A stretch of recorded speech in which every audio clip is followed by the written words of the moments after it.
What is up? I'm Jared Welch's, Aaron Halterman. This is Blinkers Off. What's up, man? Hey, what's up? How's everybody doing? Hopefully well. I know you're on borrowed time again, so we're gonna kind of try to get through this, move through this fairly quickly.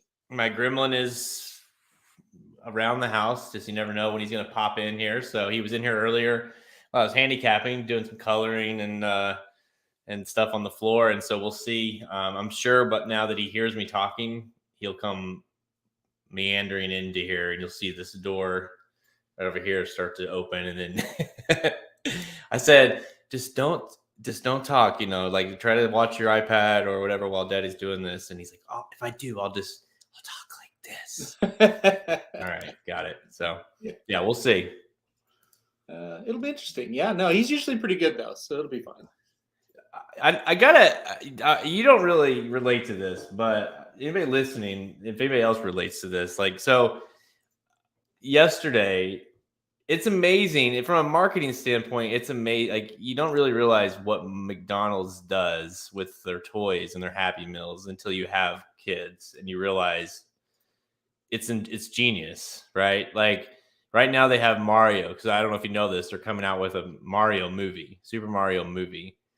Comes out in April. Of course, I think they are about to, or I think it opens next month. At Universal in Hollywood, there's a Mario World, like a whole deal. And so, anyways, Mario's like, obviously it hasn't gone away, but it's really growing. And so McDonald's has toys, and we've collected all of them but Bowser.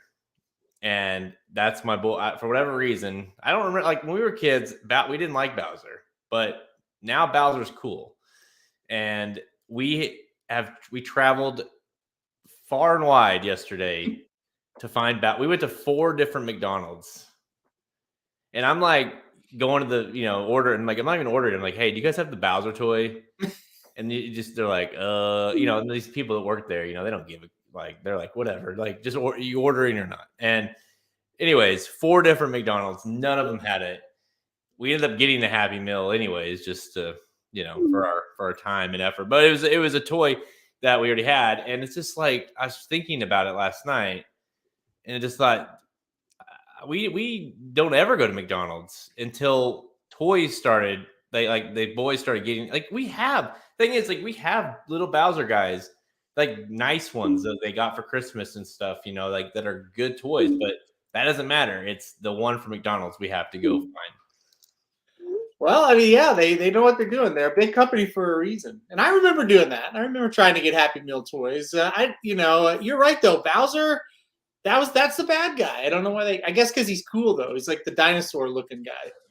Mario's just the guy with with the mustache or whatever. But I mean, Bowser is Shoddy. This is we have Bowser stuffed animals.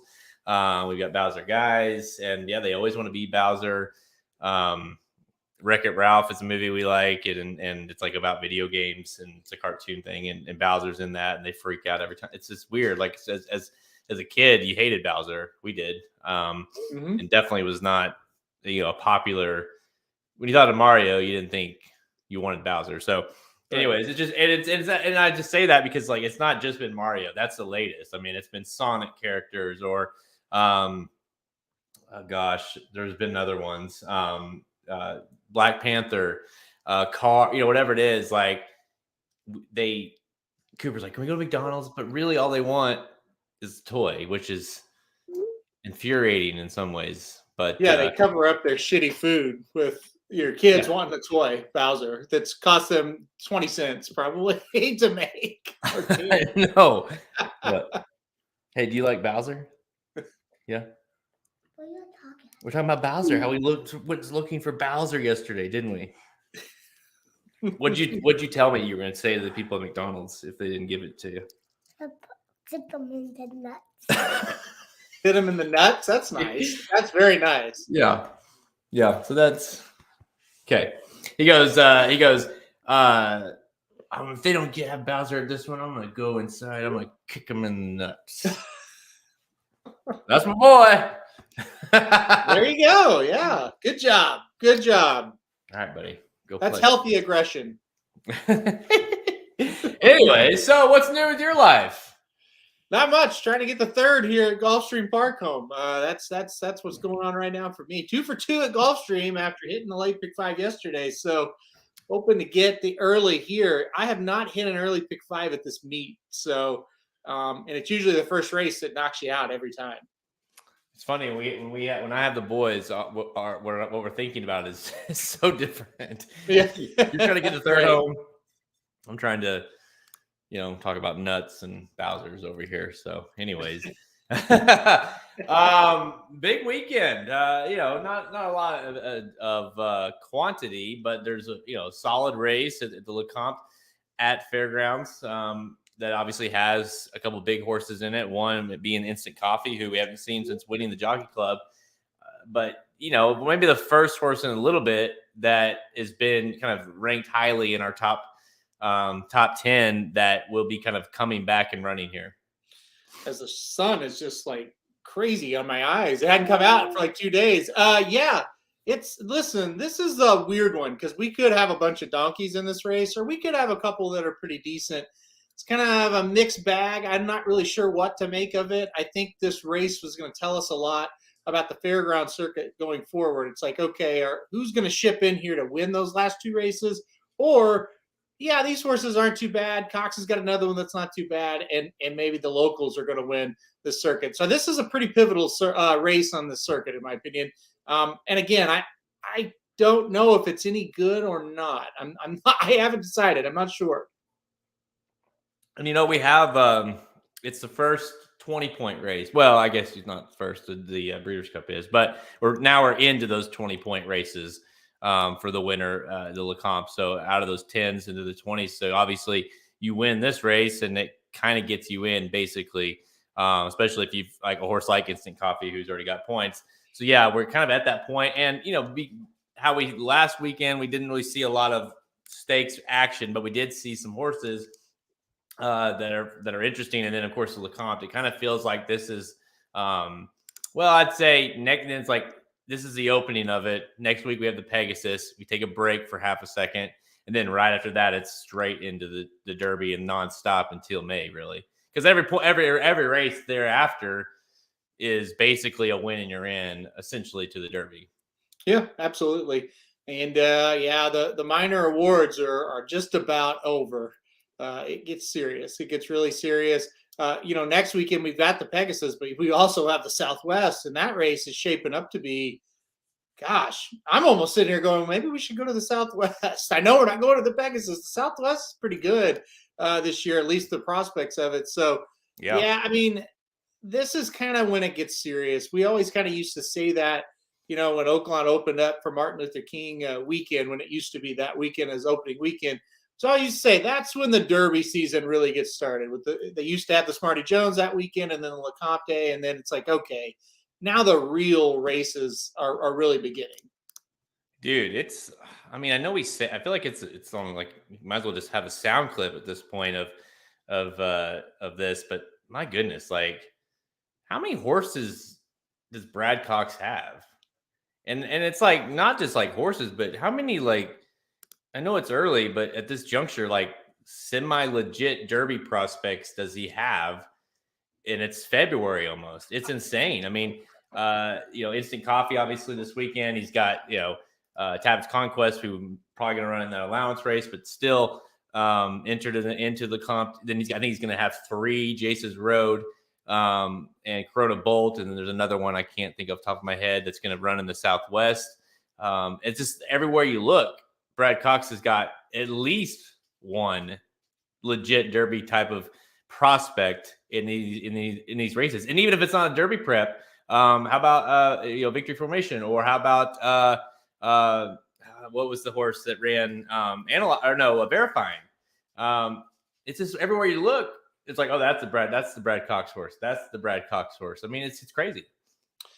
It's nuts. I think he has more than Baffert right now, honestly. Now, does he have the one? You just never know. I'm not sure, but does he have, several that can win these minor ones? Yes. It reminds me of like when Todd Pletcher kind of, it's been 4, 5, 6 years ago when he had this kind of depth where he just like every weekend it's like, well, Pletcher won all of them. That's what it feels like with Cox. And anytime we're at Fairgrounds or Oaklawn, or when Keeneland opens, Keeneland, I bet Turfway for their preps, you'll have some too. He's going to be the favorite in almost every one of these. It is the most powerful he's ever been from a depth perspective. But again, does he have the one? You can have 20 good ones. Ask Todd, and you go to the Derby and you can't get any better than 8th. Does he have the big one? I've yet to see one where I go, wow, that one's got a great shot to win the Kentucky Derby. I've seen a bunch where I go, we'll see what happens next. Yeah, and that's kind of how I feel. I mean, I was just looking at the top 20 as far as points go, and he's got 6 of them, including 3 in the top 6, and that being Jace's Road, Instant Coffee, Victory Formation, all have 10 or more points. So they got great chances of getting into the gate. So we could be sitting there looking at a situation that he might have like a quarter of the Derby field, and I don't think that's anywhere close to being out of question. Yeah. But like you said, are any of those actually going to kind of come out and say, not only is he a Derby horse, he's one of the top horses. Right. Yeah. And that's the question. And he still hasn't won the race. As far as flashy performances go, Verifying is kind of right up there. Corona Bolt is up there. But again, they're going to have to take the next step. We've seen Verifying against the best horses in this crop, and he hasn't done very well. Right. So he's going to have to develop and catch up to him. Corona Bolt, we've only seen around 1 turn. So like those flashy ones, Giant Mischief is a horse that, lost last time out, and who knows if he can go, 1.25 miles. So they all have question marks, but they're all also very talented. So, and especially with this one, this Instant Coffee that's coming up really hasn't had a high speed figure yet, right? Like a crazy high speed figure. So he's got a box he's got to check this weekend. Yeah, it's and like I feel like we keep saying it, and it's true. It's just you kind of almost have to take the wait and see approach with him, and just be like, you're basically going to let any of these horses tell you on the track if they are legit or not, because there's really no point of trying to figure that out right now, because there's so many to choose from. And I mean, if Corona Bolt goes and just looks awesome in the Southwest, stretches out fine, then maybe that's something. Or if your horse, Victory Formation, comes back and runs huge, Mischief, whatever it is, like, we're still looking for those horses. But as of now, it's like I just feel like you kind of have to take a wait and see approach, and you still have a lot of the the Baffert horses that we're kind of waiting on, whether it be Cave Rock or Arabian Night, or you have Extra Neho, who we're seeing what happens with him. So these other big trainers have some decently high prospects, but as of now, it seems like as these big ones kind of wait to come out or come back, Brad Cox just keeps throwing 2 more in. He's like, throw whatever. So just killing them with quantity. You kind of mentioned the 2 big ones, those 2 Baffert horses that you mentioned right out of the gate there, Cave Rock and Arabian Night. They've shown that flash where maybe it's like, wow, they could be the one, right? So Baffert, he may quote unquote only have half of what Brad Cox has as far as legit contenders right now, but they might be better. His top end ones might be better. And that's what the next 3 months is all about. And that's why the next 3 months is so awesome, because we'll have these answers, and we'll start it really this weekend right through until the last prep. There you go. Nice little segue there, Alterman. On today's show, we're going to preview and give picks for Saturday's $200,000 Lecomte Stakes at Fairgrounds, a prep race for the 2023 Kentucky Derby. Then we're going to give some rapid fire selections for Saturday's undercard stakes races at Fairgrounds, including the $150,000 Silverbulletday Stakes, a 2023 Kentucky Oaks prep race. Let's go.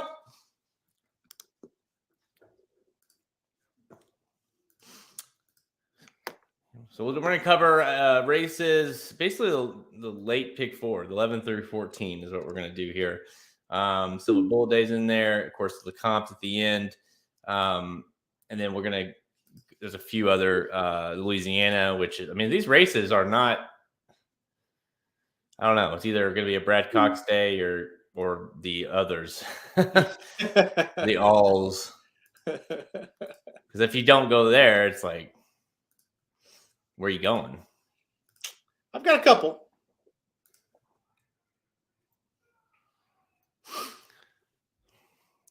Saturday, race 14. Let's go to Fairgrounds. Lecomte Stakes, grade 3. We're 200K for 3-year-olds going 1 and 1/16 miles on the main track there. And it is a Kentucky Derby prep race. And we're in those 20s now. 28, 6, 4, 2 for your top 5 finishers. So really top 2, 20 gets you in, especially for a few of these.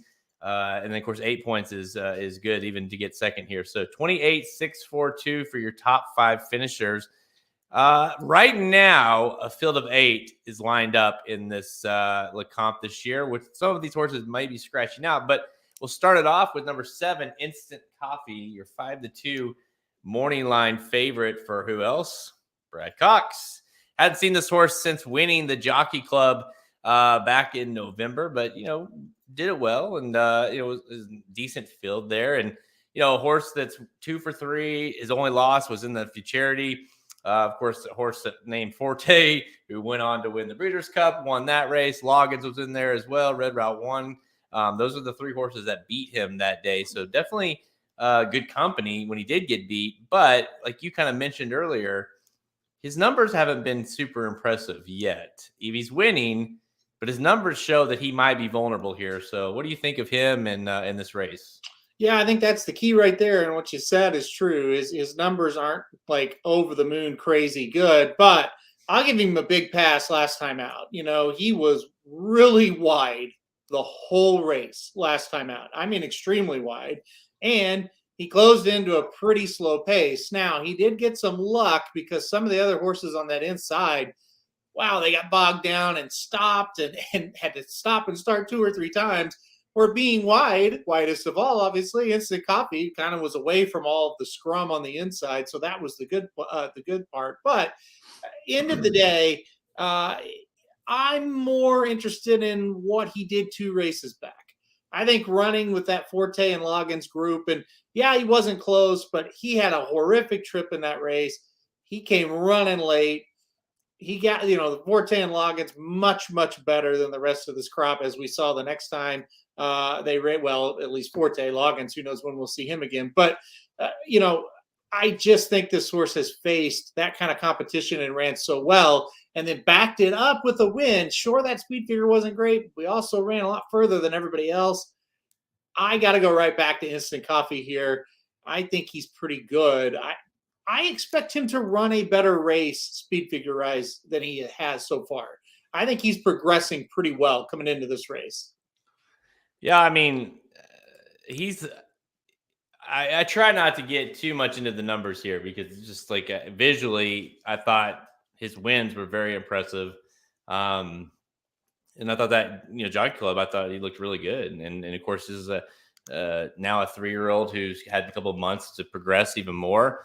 Got to think this horse will be even better. And like I say, he's actually been he's been in 3 of his races. One was a grade 1, one was a grade 2. I mean, I just think this horse is a little bit I'm not saying that maybe he's not quite sure yet if he's a legit Derby contender for me, but I do think he's progressed further than most of these in this field right now.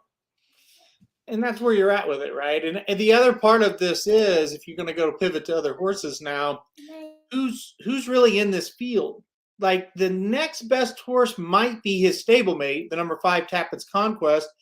That's a horse that I kind of think is going to go in an allowance. He's double entered. I think Cox will put that horse in the allowance race, just coming off that maiden win. So I'm assuming he's going to scratch. Now, if Tappett's Conquest runs, he's going to be on my tickets, because that's a good sign. They really like him. But I'm assuming he goes the allowance. Okay, get rid of him, let's say, though. Like, who are you real excited about betting? You can make cases for a few of these, but I just think Instant Coffee looks better than most of the other horses in this race. Yeah, and Mark kind of mentions that allowance race. He's never seen a prep race where the allowance race on the same card looks equally as tough. I like Tappett's Conquest for second here, but I like him 3rd or 4th in the allowance.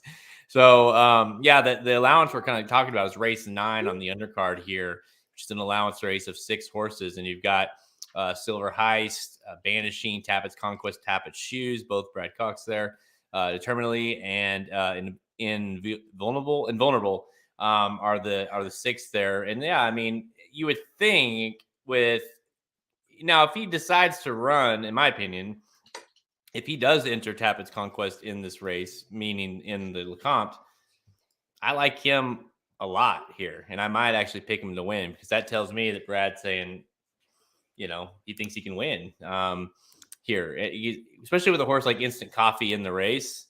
You assume that if he thought Instant Coffee was a lock, he maybe wouldn't mess with Tappett's Conquest in the race. So if he doesn't run the horse, then tells you that maybe he likes this horse a little bit more. So yeah, Tappett's Conquest for me is dangerous if he is in this race. Past that, I mean, I think you kind of have to. Okay, I'll put this out here. Echo again.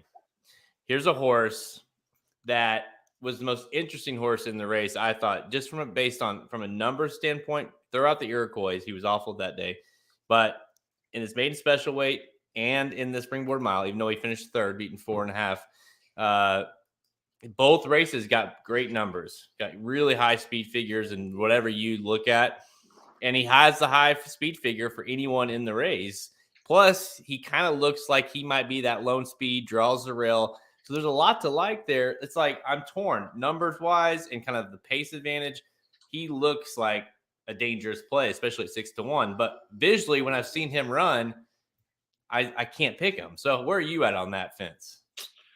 Hard to pick him after what you saw up at Remington, right? I mean, it just wasn't very good. No matter how you slice it, the horse got the lead, and then that day, everybody was like, he'll get the lead and he won't let it go.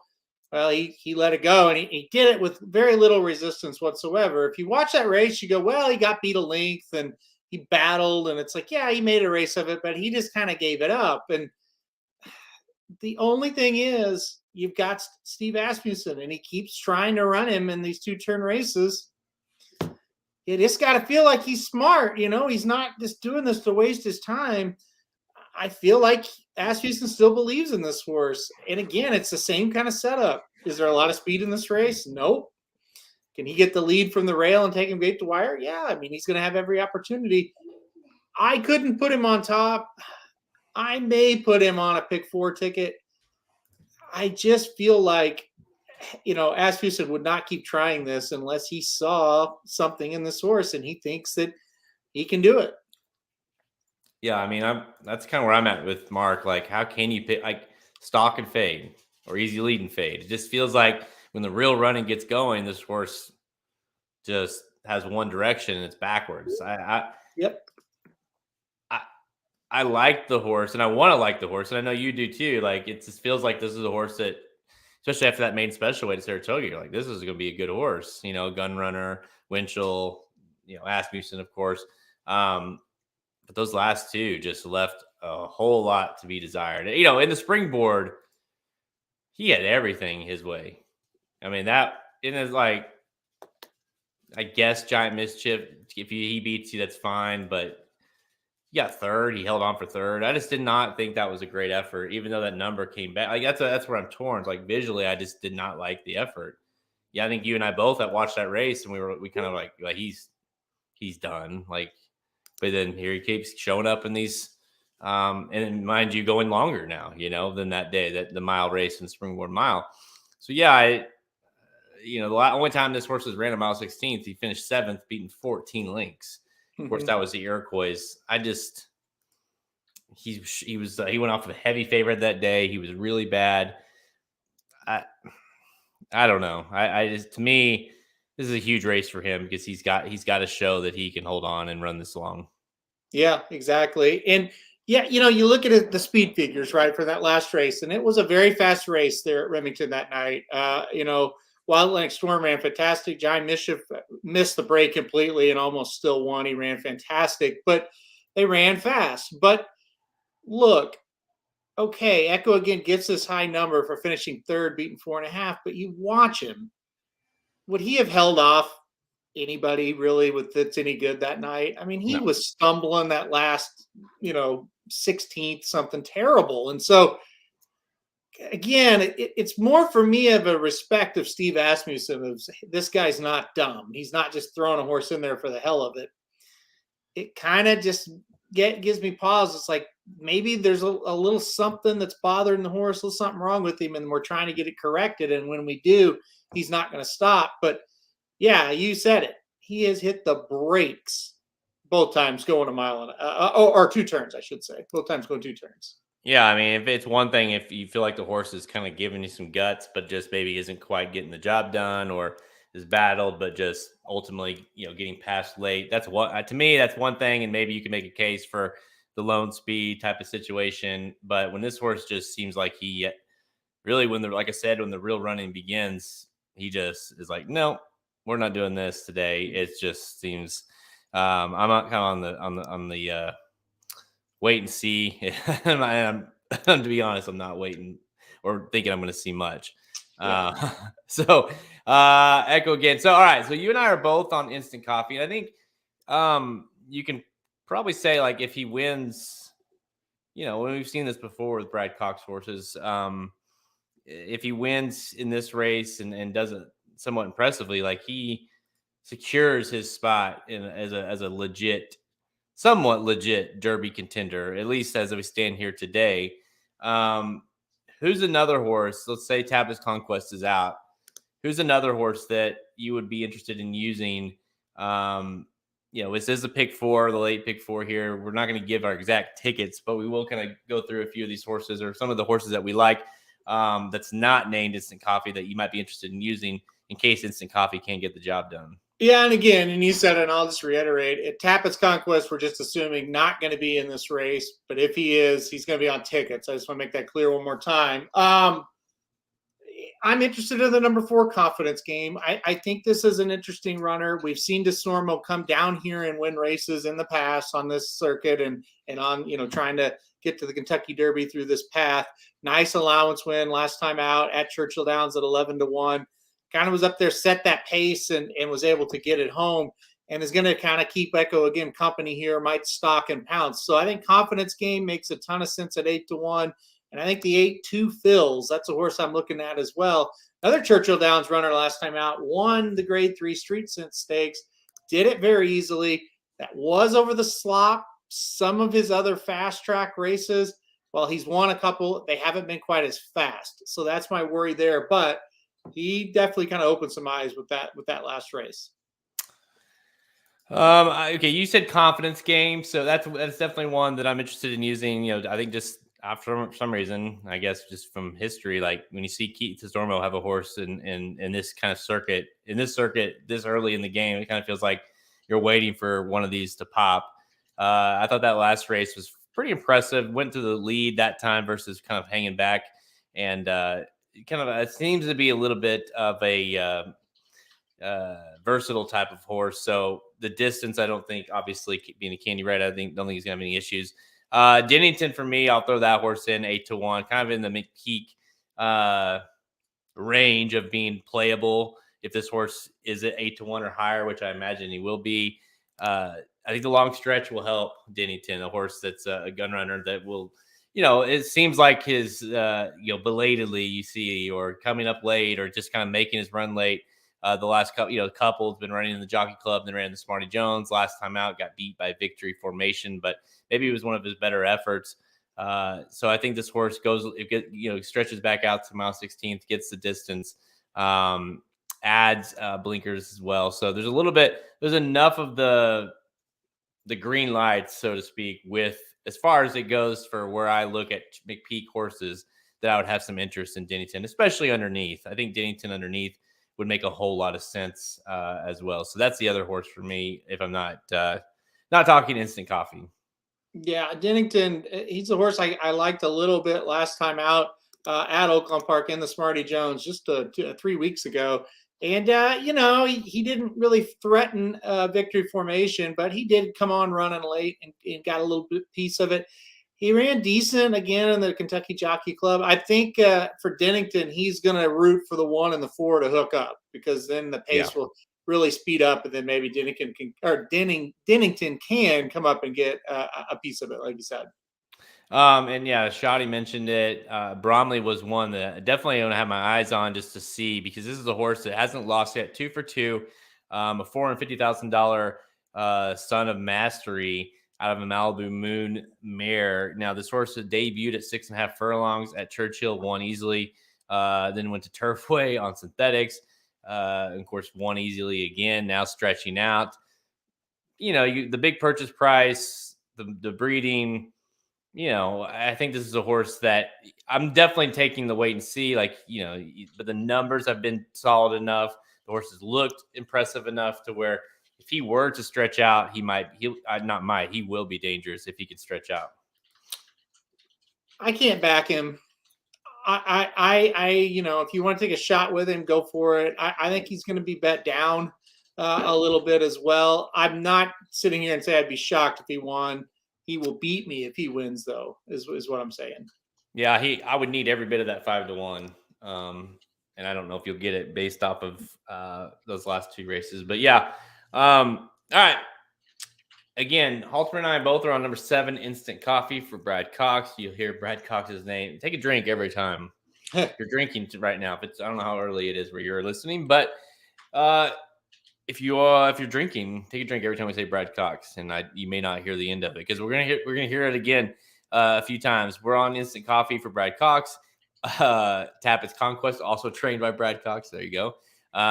We like as well, but we do think he might run in that allowance race in race 9 on the undercard, so that's why we're going against him there. But make sure you look at like Halter mentioned earlier, keep an eye on the scratches. If you see Tappett's Conquest stay in the race after scratches, to me that's a pretty solid sign that Brad likes this horse and might be worth a play versus Instant Coffee, who will probably be bet down fairly hard. So but for the top pick, number 7, Instant Coffee for both of us. What do you think of this? If Banishing dominates that allowance, he could be the favorite in the Risen Star. Yeah, I don't think that's wrong.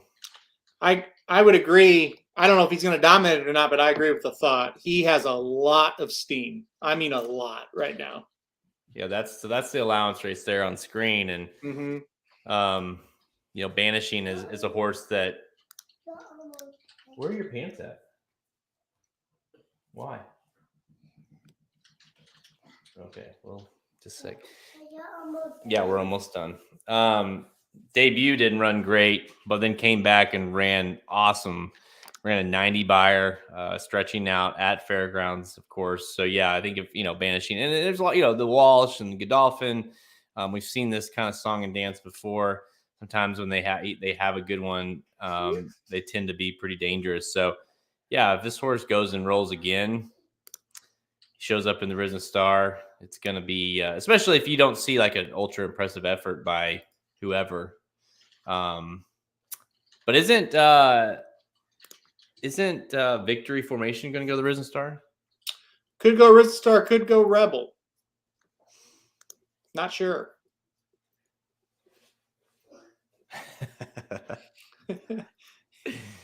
Upside down. He's always ready for snack time, Mark. Okay. Don't you just wish like this is like this guy, his life right now is he just runs around with no pants on. Yep. Waiting to see when his next snack is, what he's going to have for lunch, drawing, coloring pictures. I mean, it's just no care. It's a tough life you live, buddy. Now, he does care about getting his Bowser toy, though. So you can't say he has no care in the world. He does have, yeah. And to be fair, in his life, it's a very high stress life because he's worried about when Bowser is going to enter his life. So yes, correct. Oh man, yeah, we can get. I don't know. You may not. I don't know what you're going to get if we have his own segment. I'll try to get him in here at the end of the show, and we'll see what he's got to say. Yeah, sounds good. We can do it. All right. Time for Rapid Fire presented by Racing Dudes Premium Free Pick. So, yeah, every day you can get a free track at racingdudes.com for our premium selections. Just go to the free picks tab there on the main menu and hit free premium picks. And you get a little taste of what we offer every single day for every single track. We just pick one randomly every day, and you can see exactly what it looks like in your dashboard for the Racing Dudes Premium. Of course, we have Rockets and bombs as well. Part of the Racing News Premium. It's a great time to be a subscriber, as really the racing is just now getting going for the year. We have the Pegasus Guide coming out next week, which we've already kind of started doing. And, that gets you free access to that if you are a premium subscriber. So make sure you go to racingnews.com and check out the premium selections, or just try out a day of free picks and see what you think. And hopefully, as we get towards the Kentucky Derby, you can start using this every single day as part of the Racing Dudes Premium subscription. Okay, Halterman, we got 3 undercard races here that we're going to talk about prior to the Lecomte, and we'll kick things off with race 11. That's the Duncan F. Kinner Stakes. This one to me was field of 8 that's going to run here. It looks like 9-5 on Manny Wall is your favorite, a horse that we're going 5.5 furlongs, 100K race on the turf for 4-year-olds and up. Manny Wall, son of our boy Will Take Charge, kind of made his name on the dirt. Of course, last time we saw, last big race we saw from him, he ran in the Breeders' Cup and certainly didn't disappoint. He ran 4th, beating 2.5. I thought he ran a great race. But now he's on the turf. Now he's sprinting, going 5.5 furlongs. Thoughts on Manny Wall? Yeah, he's just a type you dream about being a favorite, so you can beat him. And that's not even a knock on him, but he's just not a horse you want to back usually as a favorite. When he wins, it's at a big price. He's a very classy horse. He runs in a lot of good races, tough races, and he makes you beat him, but he doesn't win a whole lot. I don't want any part of him at 9-5. I'll take a shot with the number 4, Evan Singh. I think Evan Singh at 6-1 makes sense here. This horse has been facing tough horses on the Kentucky circuit, and he's been okay. He hasn't been great, but I don't think you have to be great to win this race. 3 back, he won an allowance at Saratoga. That race, if he can bring it to Fairgrounds, might be good enough to get the job done here. I see a lot of pace in this race as well. I think this horse comes closing late. So I'm going to take a shot with the 6-1 shot here and the number 4, Evan Singh. Yeah, I went with Evan Singh too. So that's a little scary. The fact that we didn't have a Brad Cox horse, which is not one to pick in here, but we chose the same horse in Evan Singh. You kind of laid it out. I think, this horse obviously 1 for 1 at Fairgrounds, 2 for 3 at this distance. The 5.5 furlongs is key for me. He's ran his entire career. He's really never ran poorly other than one time where he finished 5th, beating 4 3/4. But every time he's kind of giving you that little bit of a run, that kind of effort, sometimes going longer is on his thing. But I think that 5.5 furlongs on the turf, and it's key. We're going to need to see some pace. And my hope is, because I do like the fact that the 5 in here at Agneston is that I think this horse is, if you're not talking Manny Wall, is maybe the horse to beat. But we haven't seen that. We've seen this horse once since 2019, and that was in 2021. So again, quite some time ago. This horse hasn't ran enough recently for me to have confidence in. But he's shown he's got plenty of speed. And so your kind of hope is a horse that has been laid off just gets fired out of there, goes flying, and maybe one of them hooks up with him, sets this thing up for our 4 Evan Singh. So I'm with you. I really like this one as well. Manny Wall, cool story. Obviously a cool horse. Just can't play him at 9-5. And he's going to be lower than that. No doubt about it. So I think this horse or this race sets up really well for our 4 Evan Singh. And I feel like he's been a true horse. Like, at least know you're going to get something out of him. And hopefully he's good enough to get the job done. All right, let's go to the next one here. Oh, by the way, before we move on, give me another horse. Give everyone another horse that you like. I know 6-1 is fairly solid, but is there another horse in here that you might use that's playable at a price? I think Boulder is the number 3 horse. Boulder is playable here, and I don't know what price we'll get. 9-2 on the morning line. I think you'll get that with him. He's another one. He's coming from off the pace. He's pretty reliable when he gets on the turf. I think he'll run pretty well here. I'm looking for a good performance out of him. All right, I'll give you one. How about and this is gonna be dicey, but how about the 1 Pyron? I know that's a favorite of the dudes. But no, a horse, the other Alstall, that angle. But no, this is a horse that hasn't really, if you look at the numbers, hasn't been great lately. But you look at Fairgrounds earlier last year, this same time, was running really, really strong on the turf, these kind of races here at this track. So if he can kind of get back to that effort, if you know, he likes the Fairgrounds turf, if that's something that's you know, up his alley, at 10-1, I think you could see a nice little run from him if he can kind of get back to form. The one Pyron, I think you're gonna get every bit of 10-1. All right, let's go to the next one here. Race 12, the Silverbulletday Stakes. It's 150K for Phillies 3-year-olds, going a mile and 70 yards. And of course, Phillies 3-year-olds, Kentucky Oaks prep race, 28-6-4-2 for your top 5 finishers. So 7 horses, 5 of them are going to get points.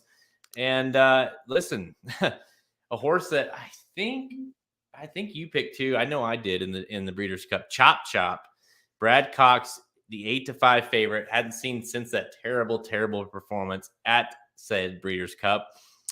But Brad Cox brings her back. Chop Chop as a 3-year-old. Flo, and he's also got another one in here, the 4-horse. Do you have the stones to go back to Chop Chop? No, I don't, and not especially not at a short price. I probably will play the 2 Brad Cox horses and my top choice, the number 6 Amber Cascade. That's who I put on top in this race. Look, I've picked Brad Cox on top this day like 100 times, so I will not play him here. I'll try to go against him. I don't really like either one of these horses for him very well. Not going to be completely shocked if they win, though, but I think we can try to get a pass him on the win end. I'm going to go number 6, Amber Cascade. Really nice race when stretching out to a similar distance, mile 16th last time out. Broke the maiden at this track. I really like Cherie DeVoe. I think we can beat Brad Cox in this one. I'm going to go number 6, Amber Cascade on top. Man, going against 2 Brad Coxes in a field of 7. It's dicey. It's dicey, man. I'm going Chop Chop. I don't love the pick. You know, you got to go back to that, you know, the Alcibiades. I know the horse where she lost, but got beat by Wonder Will, who came back to win the Breeders' Cup Juvenile. You got to think that just for whatever reason, something did not go right, or lots did not go right for her at the Breeders' Cup. You know, ran 13th, beaten 4. I mean, never was even in the race. Same track, same kind of type of horses. The horse, you know, the horse, she almost beat Wonder Will the last time out, and then she gets annihilated by her. So, got to think that if he can get her back to that kind of race, she'll be tough to beat here. I think the 4 in here sets up nicely. 4 said 5, so I just couldn't get past. I'm like, all right, let me take one more shot with her. Hopefully, he's got her a little bit more capable of being closer to the pace, because there are 2 dirt races. She just so far out of it. If he can kind of keep her a little bit, and workouts have been solid, like kind of on her toes, it looks like. So I'm going to take one more shot with Chop Chop. All right, give me a horse that is not, well, I guess Amber Cascade. Do you have any other ones that you would be using here that's not Brad Cox? No, I don't think so. Yeah, I think it's either Brad Cox or this one for me. Nora G, I thought about for a minute, but I'm not sure that horse is going to be fast enough to get it done. So, no, I probably would just play Amber other than the Brad Cox horses. I guess the only one I would consider using that's not the Brad Cox horses is the 3. Hey and Veneno. I don't know, whatever. But, you know, this horse does possess quite a bit of speed, might be the speed of the race by Golden Sense. You know, you guess you could get bold a little bit and try to take this thing gate to wire. Has won at Fairgrounds at this distance, so maybe this horse gets a little brave on the front end, and some of these horses just aren't very good. So the 3 would be the only one I'd consider here. But yeah, Chop Chop for me, and it just seems like it might be one of those races that you overlook a little bit because she was so bad in that Breeders' Cup, but this field's not great. So if she can just run back to that effort that she was running prior to the Breeders' Cup, she should handle this field quite easily. But again, that's a big if. All right, Last one here. Let's go to race 13, Louisiana Stakes, grade 3 with 150K for 4-year-olds and up, going 1/116 miles. Boy, dude, it's my favorite kind of race. The Boulevard of Broken Dreams, your favorite race as well. Field of 9 shows up for this one. Oh my gosh, he's frozen. Wow. Okay. We put a guy in the freezer, and he's frozen. He is frozen solid. Yes. Yeah. Field of 9 shows up here. You got 3-1 on. I'm saying it again. Brad Cox, 3-1 on Zozos, one of your favorite horses. Dude, Trepid Heart, he's still running. Mr. Wireless looked good last time out. Forza is in here. Chess Chief, Happy American was good last time. I mean, it's your favorite kind of race, Halterman. It is a good race. And, when you go with the Boulevard of Broken Dreams, you go with the one that really doesn't have any broken dreams yet in it. And that's the number 8 Zozos. This horse ran really good in 2 races, went to the Louisiana Derby, got second, only beaten by 2.5 to Epicenter, who is probably going to be your 3-year-old of the year, if not your runner-up. Kentucky Derby, if you remember, he drew the 19 post. I mean, there was no chance from out there. Still ran okay. He got 10th.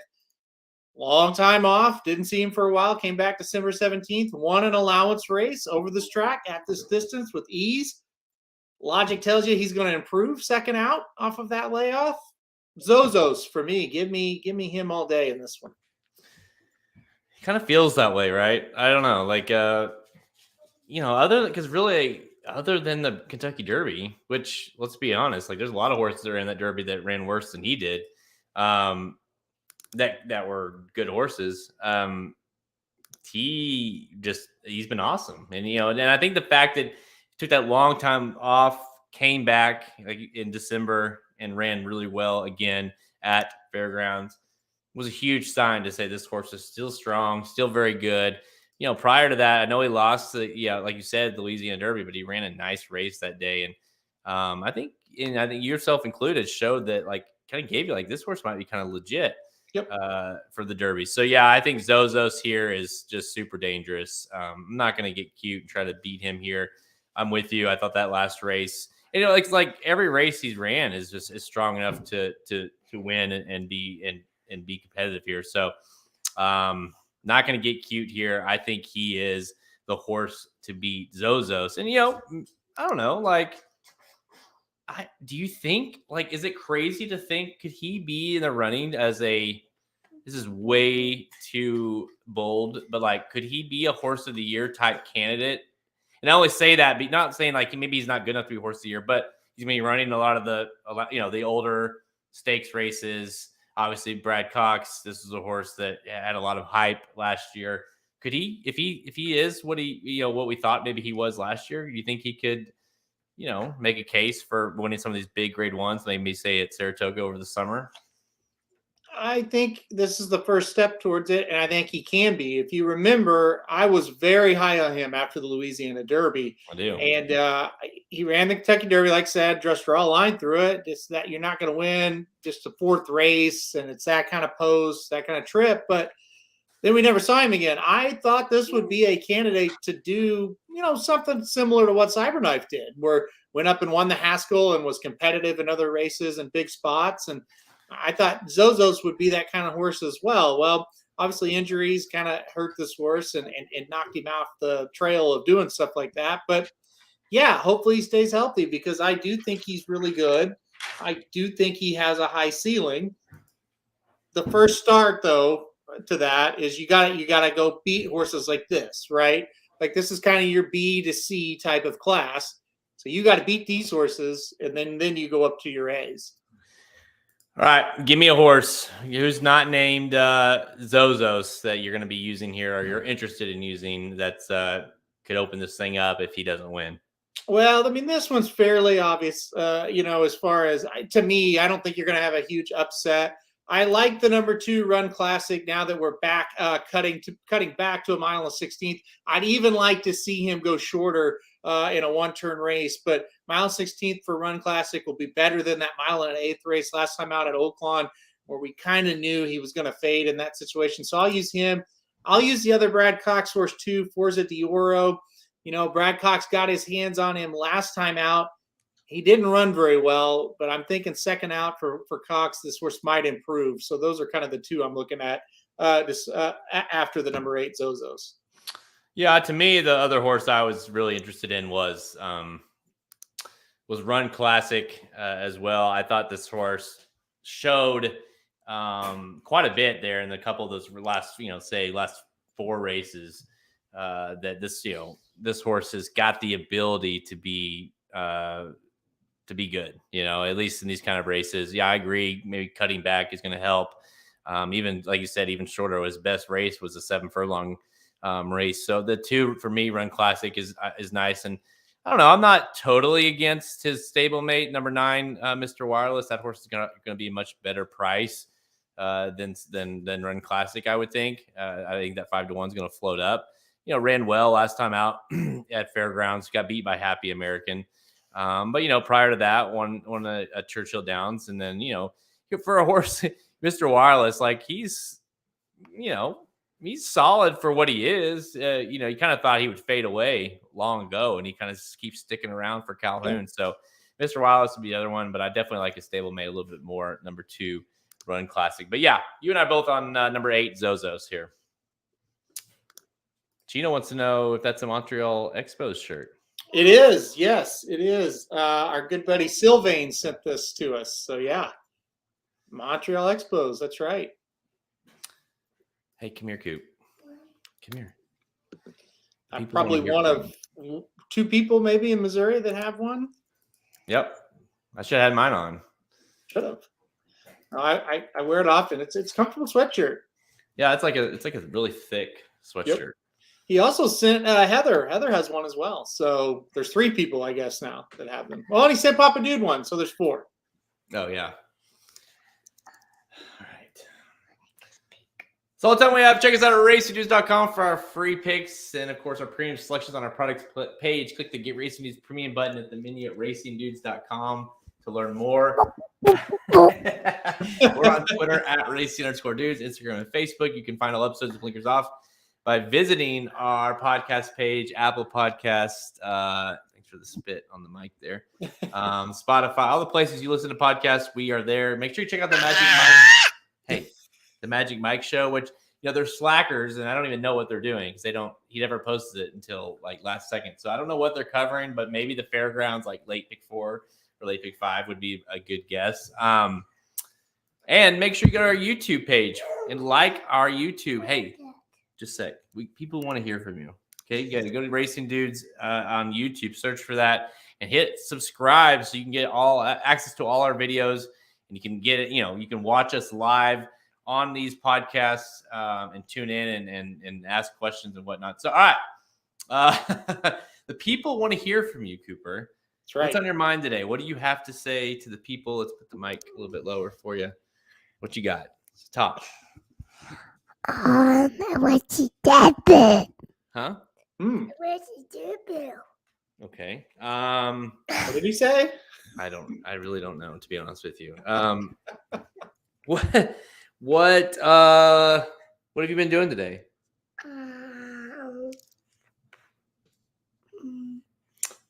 This is Elise's talks all day. So what hey, what are we gonna do later? Go pick up your brother and then go to Susu and Papa's. Ooh. Yeah. I might drop him off there. You never know. Fun day ahead. Huh? What are you gonna get? Hey, ask Aaron what his favorite Mario character is. What's your favorite Mario character? Definitely not Bowser. He is stupid. What? Come on, Bowser. Oh, we do actually have a question for you. Both boys have been asking. Ask Aaron about what you wanted to do. What is it? You want to go to his house? I'll go to your and play with the Weather Wars. Oh, yes. You can come to my house. Look, can you see them? They're back there. There they all are. They're waiting for you. You bring yours, and we can play with these. Yeah, he wants to bring the wrestling ring so you guys can all play. The one you got him. That's fine. Bring them. Bring your wrestling ring. I don't have a ring. Yeah, he not every day, but quite when I talk about you, like, when are we gonna go back to Aaron's? That was so fun. I might drop him off someday. You guys can watch him. Bring them. We'll put them in cages. All right. Yeah. You want to go to cage? Okay. If you go to Halterman's, you could sleep in a cage. Yeah. Okay. Okay. Yeah, see, they don't care. Kids don't care. I tell Magic that all the time. Yeah. He gets in Millie's cage every once in a while. So yeah, exactly. They like them. All right. Final question. What's your favorite horse? Justify, of course it is. Justify's got babies coming and racing now. The poop. What? The poop is the babies. He pooped the babies out? Yeah, he pooped the babies out. Just like that. Exactly. That's how it works. They did that. All right, guys. That's the word from Cooper's Corner there. So what's for lunch? Don't know. Okay, cool. I could do this. I'm probably not going to be able to hear you, Halterman, because here, I'll put one in my ear. You put one in your ear. Okay? No, I want them both. Here. Have them both. No. Here, do it here. There you go. Can you hear him? Hi. Whoa. Hi. I'm not Oh, here. wait, hang on. Oops. All right, now you can hear him. Oops. All right, guys, that's a wrap. No, I What? dropped it. Okay, we'll get back on. Final thoughts, Halterman? I hope Cooper has a good day, and I hope everybody listening has a good weekend, and hopefully we've got some winners that we picked for everybody. And I guess it's next week, so get excited. Who's gonna win, Bengals or Bills? Bengals. Giants or Eagles? Eagles close. 49ers, Cowboys. Hi. Hi, 49ers, but I think it'll be close. And finally, Chiefs I don't know and it. Jags. Chiefs, Hi. I don't think it'll be close. 9.5 though. I don't know what it is, if it's moved, but they don't like to cover games, so it might They be really closer than you don't think. cover very often. Hi. Hi, but the Jaguars shouldn't be there. You can't hear him? What do you mean you can't hear him? I can hear him. You can hear him. All right. I got Jags. I got Chiefs. I've got Niners. I'm going Bills. I think that the Bengals are a better team. I just kind of feel like the Bills might have the edge a little bit in that game at home. And then I'll go I go Eagles. I think the Giants run ends there, but I think they're going to make it a good game. It's kind of crazy that the NFC East has 3 of their 4 teams in the top here still. So It's been the best division, though. It really has, since the Giants kind of re-rallied late in the season. They've played well, and in the NFC, that's been the best division, no doubt. yeah, it's funny. Yeah, and I agree. This is it definitely feels like the Bengals got gypped in the whole situation. As far as like everyone kind of had an upside except for the Bengals. I definitely agree with that, because the fact is, like, you and I both thought they were going to win.